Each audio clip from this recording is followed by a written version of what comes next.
Welcome back. It is your feel-good breakfast show. It's Expresso on S3, and we often see softness as a weakness. But as a matter of fact, being soft and kind-hearted can be one of the most powerful strengths in many aspects of life. Now, our BIC Soleil Choose Soft panel, they are here to unpack this very important topic. And our panel today have content creator and a regular on your feel-good breakfast show, Kelly Kicks. We have life coach Ellie Lawrence and Yasmin Gaby from the Psychedelic Association of South Africa. To our incredible panel, thank you for joining us. Thank you. Guys, I gotta say, this is something that has hit home. It's something that I personally have tried to change in myself, coming from toxic masculinity, coming from a place where a man must be strong, and strong is all that you can bring in the world. Let's talk about it right now. Is softness seen as a strength or a weakness, and why? Big question. Who wants to start? Loaded question. It sounds easier than we think, and I'd love to hear everyone's opinion on this. I think first we have to unpack what softness is, because softness isn't a character on its own. There's different divisions to it, or layers to it. So I would say that softness is an empathic person, a kind person, a person with sensitivity, no ego, humble by nature, and a person that gives of themselves. They have time to listen to your story, giving of the energy, and a person that is comfortable with other people. So the IQ, the emotional IQ and social IQ is high. Wow. Softness just took on a whole new meaning, just on that alone. And for me right now, that's absolute goals. I love that. Yasmin, I'm going to start with you. How do you view softness in your field? I think softness is like one of the colors of the palette of who we are, right? All the different shades of, I'm not one to say shades of grey, but anyways. And so we must be careful of just saying either or, softness or. What's the contrast to softness? Is hard, firm. And that's where people be afraid, if I'm not soft, then I'm hard. But in a workplace, you need both. There are certain events or certain places that you need to be soft, and certain places where you need to be firm. So what I would always change the narrative and go, how do you be authentic? How are you authentic to this experience? What does it bring up? Does it bring up softness, firmness, and in that, the gentleness of the experience? So I think sometimes reframing softness, because softness has a bit of a little derogatory. You know, when you say soft, automatically you dip into something like, uh-oh. But then, you know, when we unpack it, then you bring up all the other qualities, the other colors of softness.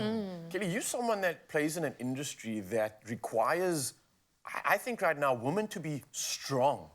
Women to be standing up at the forefront. We're celebrating women right now, and with that, I think, comes this unintentional pressure for women to now have to take the podium and have to be strong in the space and medium that they play in.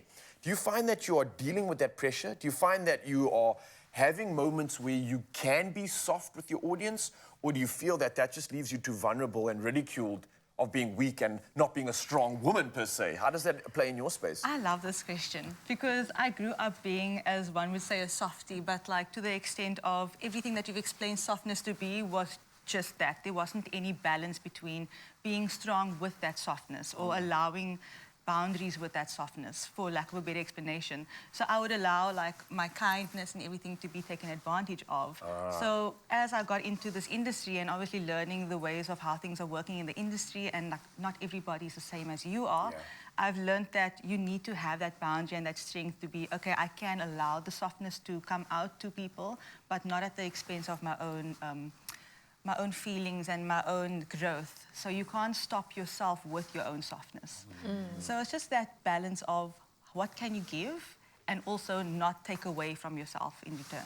I like that. I love that, definitely. Ellie, how would you recommend people to choose softness in a work environment, or perhaps in life when it comes to family? Well, I think you have to be true to yourself, number one. And you can't be someone else, because society teaches us to be hard.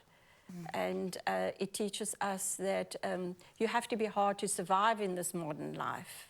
And we see that in the movies, and we see that on TikTok, and we're always looking at the outward, how others are so that we can mirror them. But it isn't so. You have to be literally, genuinely true to yourself in the way that you are as a person, because you have that innate nature of softness.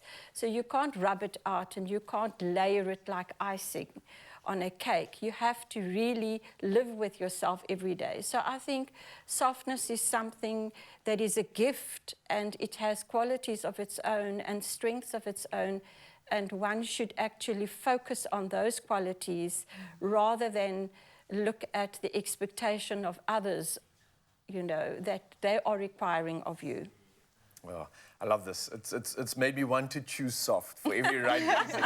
I think one thing that really stands out for me is the fact that you brought in how important empathy is. Yes. It brings about that understanding. It brings about the ability to listen, to learn, to be educated, and with that, the ego needs to be put aside, which I absolutely love. So I think for many of us right now, this is something we should all adopt. I think that value and that essence of softness. Thank you so much for sharing your wisdom, your experience, and for being, I think, strong women that embody softness in a way that can be celebrated.